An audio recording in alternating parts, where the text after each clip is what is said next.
इलोजी अपने एक चमत्कारी लोक देवता है अभी, बहुत चमत्कारी बहन थी ना होलिका। उस होलिका के साथ में इलोजी की सगाई हुई थी और होलिका कहते हैं कि इलोजी से बहुत प्रेम किया करती थी। और ऐसा लोक कहानियों में बताया जाता है कि जब इलोजी बारात लेकर के पहुंचे थे तो उसी दिन कहते हैं कि हिरण्यकश्यप अपनी बहन होलिका को कहता है कि तू एक काम कर, तू आज चली जाएगी, तेरी शादी हो जाएगी। होलिका के पास में कहते हैं कि ब्रह्मा जी का एक वरदान दिया हुआ था, उसके पास एक ओढ़नी थी जो फायर प्रूफ हुआ करती थी। उस ओढ़नी को ओढ़ के होलिका आग में बैठती तो आग का कोई फर्क नहीं पड़ता था, आग का कोई प्रभाव नहीं पड़ता था।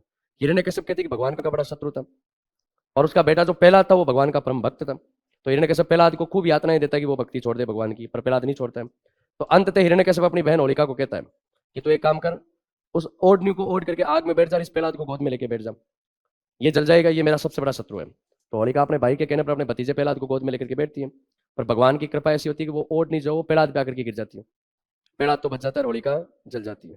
उसी टाइम इलोजी की बारात पहुंची थी तो पूरे नगर में ये खबर फैल गई कि होलिका जल गई।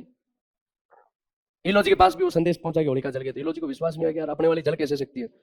उसके पास तो स्कीम थी, वो तो सिलेंडर खोल के बैठ जाए तो ही कोई फर्क नहीं पड़े, कोई फायर प्रूफ कपड़े थे। तो इलोजी कहते हैं कि होलिका के वियोग में पागल हो जाते हैं और अपने कपड़े उतार करके जहां होलिका जली थी उस स्थान पर नृत्य करने लग जाते हैं।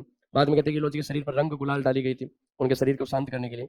तब उसी परंपरा के रूप में अपने दुल्हन बनाते हैं, होलिका के अगले दिन दुल्हन बनाते हैं ना, तो इसीलिए मनाई जाती है।